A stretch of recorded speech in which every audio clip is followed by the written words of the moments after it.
faire l'exercice de lui trouver un titre tous ensemble, en communauté. Est-ce que vous m'entendez bien? Je rapproche le micro. Ça va? Donc, dans l'appel à la communication décrivant la problématique centrale de ce colloque, les organisateurs suggéraient aux personnes intéressées à y participer d'envisager la notion de communauté comme ce qui, et là je cite l'appel, donc comme ce qui émane du rapport spécifique que des individus entretiennent avec des objets particuliers et dans l'image ou la représentation que ces mêmes individus se font d'eux-mêmes à partir du lien qui les unit à ces objets. Formulée ainsi, cette invitation laisse penser qu'il existe deux formes de communauté qui, sans s'opposer, n'en sont pas moins très distinctes. Donc, une première qui émanerait, c'est le terme utilisé, comme on dit d'un parfum qui émane d'une fleur. Donc, une première communauté qui émanerait de l'interaction entre des individus et divers objets. Cette première communauté est, pour ainsi dire, originale dans la mesure où elle n'est pas, et c'est là la deuxième forme de communauté décrite, donc, elle n'est pas une représentation, c'est-à-dire une image construite par ces mêmes individus, à la fois d'eux-mêmes comme membres d'un groupe, et du lien communautaire qui les unit les uns aux autres. Devant cette division entre nature et culture, aurais-je envie de dire, nous pourrions nous demander, à la suite des travaux de Benedict Anderson, s'il existe une chose telle qu'une communauté originale, si toute communauté n'est pas d'abord et toujours imaginée. En postulant qu'est imaginé ce qui permet à l'individu de se définir comme membre d'une communauté et à une communauté de se décrire comme telle, Anderson n'affirme pourtant pas que la communauté en question n'existe pas, qu'elle n'est qu'une vue de l'esprit. Au contraire, il constate plutôt qu'elle n'existe qu'en tant qu'elle est un imaginaire produit et partagé par tous. Je le cite, « In the minds of each lives the image of their communion ». Une communauté procède ainsi à la fois de l'idée que s'en font ses membres et de la production de cette idée, de cet imaginaire du commun qui établit le rapport entre les individus et avec les objets particuliers, pour reprendre encore la citation que j'ai donnée plus tôt de l'appel. Donc, imaginaire du commun qui établit le rapport entre les individus et avec les objets particuliers qui les entourent. Mais que sont donc ces objets particuliers avec lesquels l'individu entrerait en relation, rapport qui déterminerait en partie l'appartenance à une communauté, voire son existence même? Plusieurs réponses sont évidemment possibles, mais je m'en tiendrai ici à trois éléments qui seront ensuite repris et analysés un peu rapidement, j'en ai bien peur, dans les plus récentes œuvres de Marie-Claire Blais et de Laurent Mauvigné. Je vous expliquerai un peu plus tard le pourquoi du choix du corpus. Un premier de ces objets tient aux structures qui dirigent la vie de l'individu, c'est-à-dire les ordres politiques, idéologiques, mémoriels et discursifs qui les encadrent et définissent les subjectivités et les rôles de chacun. Un deuxième objet pourrait être formé par l'expérience qu'un individu fait du monde, la manière dont il conçoit sa place dans ce monde, qu'il l'habite, qu'il l'accepte ou le conteste, qu'il interagit avec ses semblables et avec ceux qu'il rejette. Le dernier objet est la représentation de ces interactions, l'imaginaire qui crée et que crée la communauté.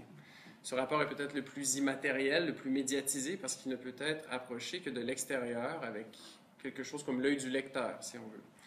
La seule voie d'accès, je parle ici du point de vue de la littérature, se fait par la narration qui donne à voir et par la produit la communauté dans laquelle l'individu est inséré. La différence entre ce troisième objet et le premier peut à première vue paraître ténue. En effet, qu'est-ce qui distingue une structure qui assigne des rôles et une narration qui prend les individus comme personnages? Alors que celle-là s'impose à un sujet, celle-ci s'y superpose en raison de la double condition de la narration, être à la fois une représentation et un acte de langage performatif qui crée en racontant. La littérature nous offre donc un point de vue privilégié non seulement sur la manière dont une communauté est vécue, il s'agit du point de vue des personnages, mais également sur la manière dont une communauté est produite, donc le travail de la narration, si tant est qu'il existe une différence entre ces deux paliers d'expérience. Les récents textes de Marie-Claire Blais, donc ceux qui appartiennent à la série commencée avec Soif en 1995, et ceux de Laurent Mauvigny, ici je m'intéresserai surtout à son tout dernier qui s'appelle Autour du monde, qui a été publié à l'automne 2014. Donc ces textes sont à ce titre très intéressants puisqu'ils entremêlent deux modes narratifs mettant en lumière à la fois le point de vue des personnages et le travail de la narration. Donc le point de vue des personnages est donné par le recours au style indirect libre, et puis le travail de la narration se manifeste par une narration orchestrale qui fait jouer ensemble toutes ces consciences. Alors que le monologue narrativisé, pour reprendre la typologie de Derek Kahn, brouille la distinction entre un fait rapporté et l'expérience du personnage, la narration orchestrale relie les êtres sur la base d'expériences partagées et d'appartenance à des groupes, entérinant ou défiant ainsi les rassemblements communément admis et même vécus par les personnages. Car si les personnages se sentent appartenir d'une manière ou d'une autre à un ensemble, la narration n'est évidemment pas tenue de la représenter à l'identique.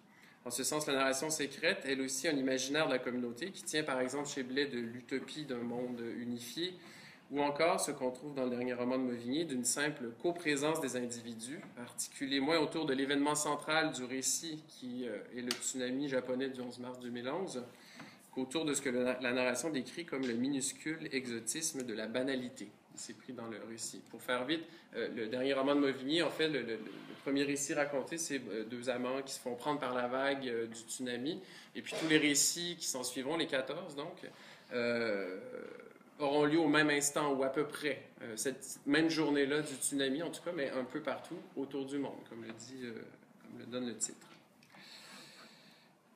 Donc, il ne s'agit pas ici de considérer les œuvres de Blais et de Mauvigny comme représentatives de l'imaginaire communautaire élaboré dans la littérature contemporaine. Elles témoignent néanmoins, je crois, d'une tendance, comme d'un certain rapport à la communauté, que je tente moi-même à partir de la littérature, mais également à partir de ma propre expérience, d'identifier.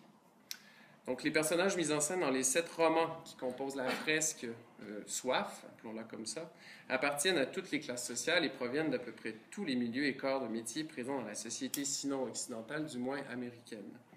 Puisque le récit prend place sur une île qu'on suppose être, en tout cas, qui est située quelque part dans la mer des Antilles. Il y avait énormément de références à la culture américaine et bon, des personnages qui sont des sénateurs américains. Donc on peut penser que c'est une île qui appartient à ce pays.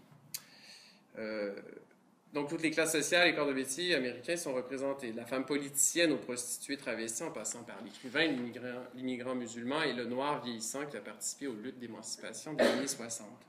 Si leurs voix et pensées sont entremêlées, laissant ici croire à une forme d'égalité des êtres dans le récit, voire ou devant le récit plutôt, voire à une déhiérarchisation des rapports entre les individus, leur discours demeure au mieux prudent ou au pire dénonciateur des inégalités encore à l'œuvre dans les sociétés occidentales et dans le monde en général.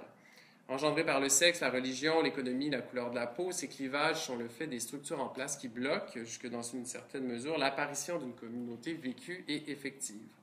Je donnerai l'exemple, un seul, parce qu'il y en aurait des centaines. Il y a à peu près 72 personnages dans ces romans. Donc, je donnerai un seul exemple qui est celui de Mick, un adolescent qui a fondé quelque chose qu'il appelle le Pacte contre la haine, et qui vise à fédérer des étudiants de tous les niveaux contre l'intimidation. Et donc, son exemple est à ce titre très éloquent. Alors, je le cite un peu longuement. Et Mick, qui avait toujours su que d'autres écoliers, collégiens se joindraient à son pacte contre la haine, ne se réfugiait plus sur le toit du collège de la Trinité, car il n'était plus aussi seul, pensait-il. D'autres filles, d'autres garçons l'accompagnaient. Et il pensa à sa sœur Tammy, qui ne sortait plus de la maison, tant on la persécutait pour sa maigreur. On l'appelait le cadavre. Tammy qui voulait ressembler à un modèle. Tammy, pensait Mick, intoxiquée par cette déception de soi, de son corps. On ne pouvait être longtemps l'ami de Tammy dans ces conditions, avec toute cette précarité autour d'elle, pensait Mick, toute cette désorientation. Non, on ne pouvait pas, pensait Mick. Non, Mick n'était plus aussi seul, bien que l'équipe des méchants l'accaparât encore. Mais lorsqu'il voyait ceux qui voulaient s'associer à lui dans son pacte contre la haine, Mick reprenait espoir, car il le savait, il n'était plus aussi seul.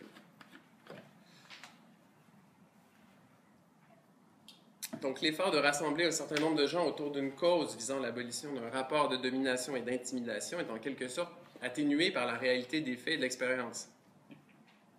En somme, même si tout le monde signait le pacte contre la haine, même si plus personne ne se faisait intimider, il resterait tout de même la violence symbolique d'un discours, ici médiatique, économique et esthétique, donc celui du modèle auquel la sœur Tammy essaie de ressembler, qui empoisonne le rapport qu'un individu entretient avec le monde et de manière plus néfaste à la fois pour lui, pour la possibilité d'une communauté, avec lui-même. Toujours cette structure de représentation et de discours du monde contemporain divisera les gens et empêchera dès lors une communauté réelle d'être créée. Alors, le mouvement de la narration qui passe dans l'évocation d'une communauté, donc la citation « le Mick n'était plus aussi seul », à sa rupture, lorsque Mick pense à Tammy et finalement à une nouvelle cohésion, par la double reprise, ce Mick n'était plus aussi seul. Donc, ce mouvement révèle la fragilité du lien communautaire et l'ambivalence de son expérience par un individu. En même temps, il s'agit peut-être ici du désir de la narration, donc l'utopie dont je parlais un peu plus tôt.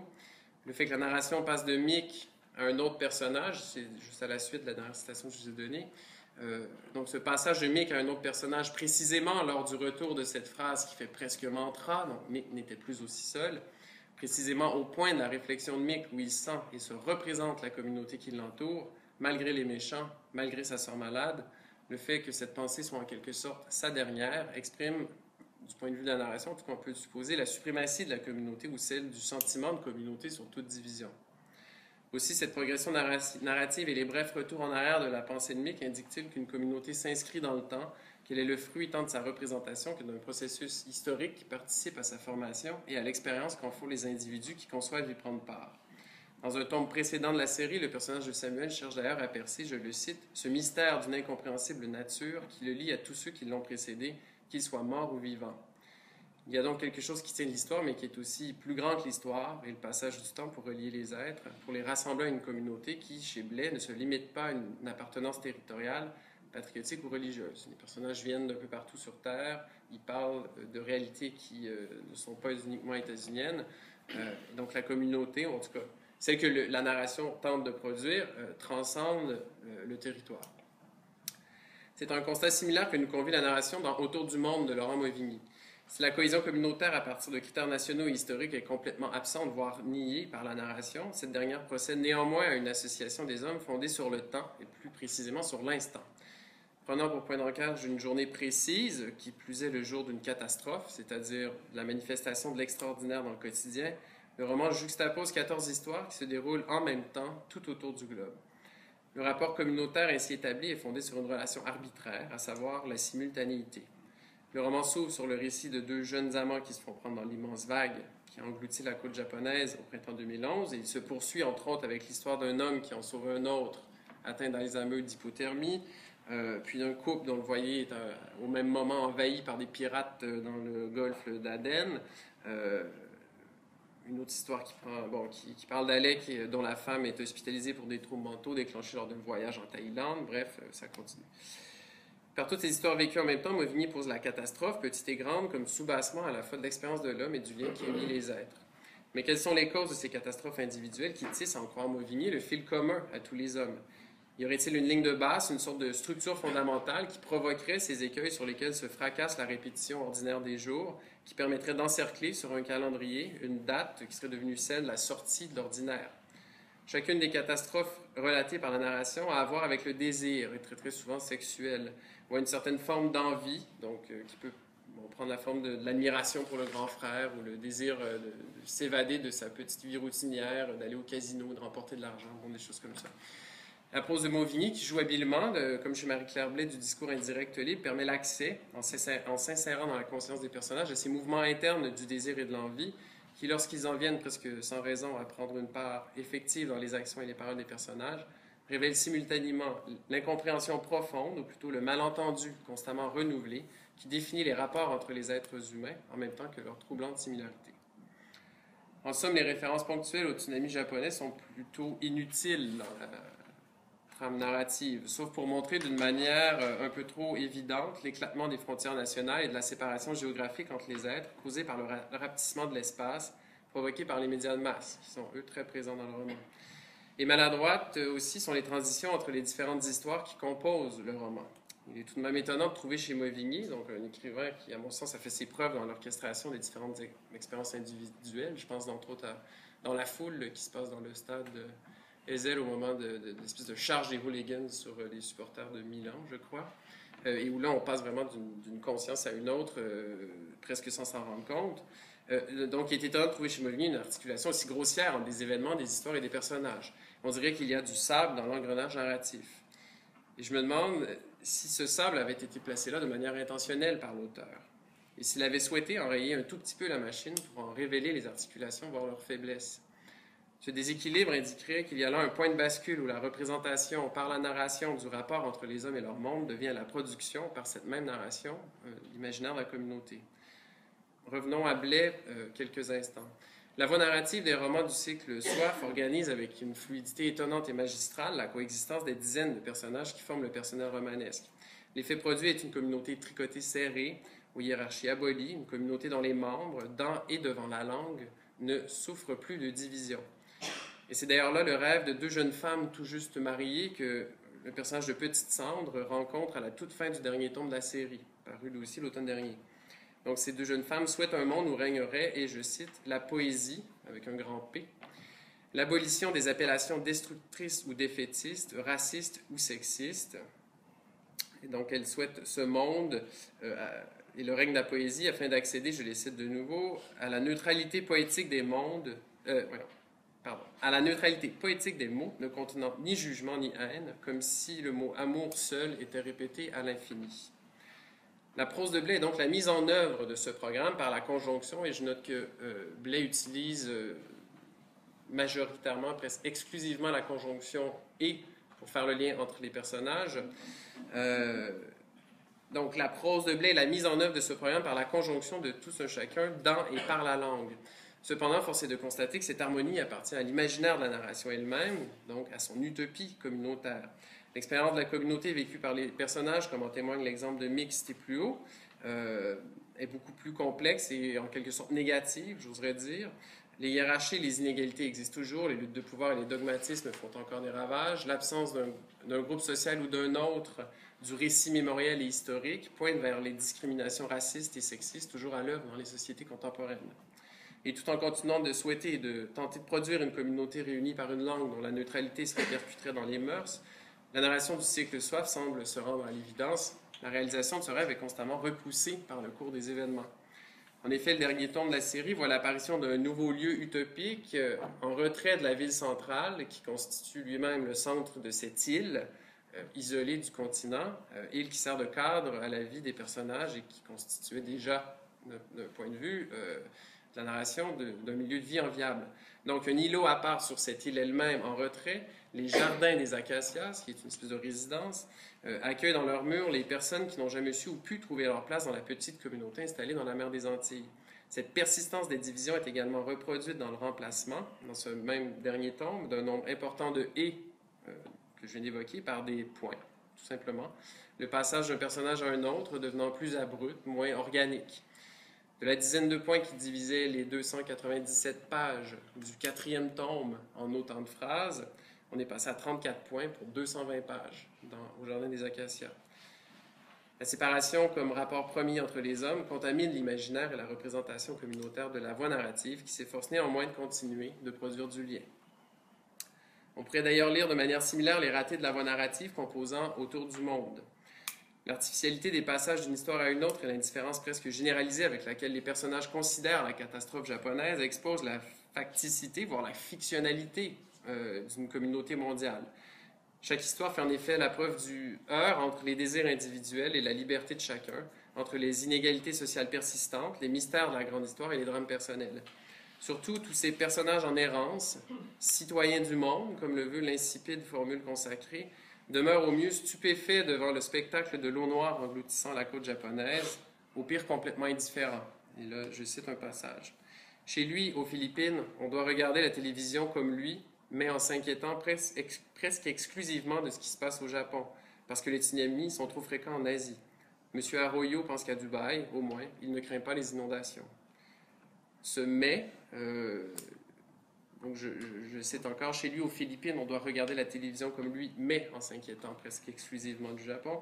Donc ce mais, d'une part, introduit un rapport d'équivalence entre tout ce qui est présenté à la télévision et les reportages sur le tsunami, et d'autre part, atteste le peu de cas fait par M. Arroyo de la catastrophe. Si chez lui on s'inquiète, et encore faut-il se demander de quoi, hein? Est-ce qu'on s'inquiète du sort des victimes japonaises, ou bien que la vague arrive jusqu'aux Philippines? Donc, si chez lui on s'inquiète, là où il est, dans sa tête et à Dubaï, M. Arroyo est tranquille. L'apparence de communauté produite et par la mise en place d'une structure narrative conjuguant la vie des uns et des autres et par la citation d'événements vécus par certains dans l'histoire des autres est ainsi mise à mal par l'absence d'une réelle cohésion entre les êtres, ou à tout le moins d'une cohésion reposant sur autre chose que la simultanéité des expériences et sur la nature désirante de l'être humain. Il reste tout de même un aspect qui pourrait participer à la mise en relation des différents personnages dans Autour du monde. Ils sont tous, sauf en de rares exceptions, déplacés, voire touristes. Certains sont en voyage de noces, d'autres en vacances, d'autres encore à l'étranger pour le travail. Alors, est-ce qu'une communauté peut être formée à partir de gens qui ne sont pas à leur place, qui ne sont que des visiteurs partout où ils vont? dont l'expérience du monde n'est pas vécue avec les autres, mais très souvent contre les autres. Je donne l'exemple de deux aventuriers qui ont frappé de plein fouet avec leur Jeep deux jeunes Africains qui se trouvaient sur leur chemin. La toute dernière phrase du roman semble d'ailleurs confirmer cette impossibilité communautaire. Je cite, « Il imagine les montagnes de sacs postaux et il pense à tous ces mots par millions qui s'écrivent, se lisent, se froissent, s'oublient, s'ignorent, et à tous ces gens qui se frôlent et ne se rencontreront jamais. Les mots, comme l'instant, ne sont donc pas un gage de relation. » En lisant cette dernière phrase de Mauvigny, je ne peux m'empêcher de penser que l'interprétation, disons, négative que je propose des tentatives de formation d'une communauté dans les œuvres de Blais et de Mauvigny sont issues de mon propre imaginaire de la communauté. Parce qu'un frôlement, ce peut être l'échec d'un contact ou son commencement. Parce qu'une rencontre, ce peut être un combat, un conflit, et qu'en ce sens, aussi bien se frôler que de se rencontrer. Parce qu'un point, ce peut être la marque d'une séparation, comme celle d'un pivot, un petit pivot, d'une cheville qui joint deux histoires, deux existences, deux destins. Ce n'est pas que je nie toute possibilité de communauté, au contraire. Je rêve d'une collectivité égalitaire où les rapports de force s'effacent, où règne une bonne entente non pas bonhomme et naïve, mais exigeante, parce qu'elle repose sur la nécessité d'instaurer un vivre ensemble qui soit véritablement fondé sur le rapport à l'autre et non à soi. Or, cet idéal se bute à l'expérience du réel sur lequel je me cogne, comme disait Lacan, et il se peut bien que la bosse qui grossit chaque jour sur mon front projette son ombre sur les pages de Blais et de Mauvigny quand je les lis. Il demeure cependant que mon imaginaire communautaire s'inscrit dans un imaginaire contemporain dont participent les œuvres de Blais et Mauvigny. Retrouver dans leurs œuvres des traces de ma propre expérience, du rapport que j'entretiens avec le monde et mes semblables, est donc un indice de l'existence d'une communauté qui repose moins, comme chez Mauvigny, sur la simultanéité que sur la contemporanéité, rapport qu'on ne peut résumer qu'à la simple coprésence des individus. Il engage, comme le soutient le philosophe Vincent Descombes, dans un article qu'il a intitulé « Qu'est-ce qu'être contemporain ?» donc la contemporanéité, engage un concours. Je le cite. « Les activités contemporaines sont contemporaines parce que le fait de se produire en même temps leur impose de concourir, dans tous les sens du mot. Leur concours peut prendre la forme d'une concurrence ou d'une coopération. Le ratio toujours changeant entre l'une et l'autre définit peut-être chaque communauté. La mienne, oserais-je dire la nôtre, telle que représentée et produite par les narrateurs de Blais et de Mauvigny, enjoint pourtant au constat de la prépondérance marquée de la désolidarisation sur l'entraide. Je vous invite, à l'image du narrateur de Blais, à imaginer une communauté solidaire et peut-être qu'à force de l'inventer, de la raconter, de la réclamer, comme la sculpture de Pygmalion, elle prendra vie. Merci.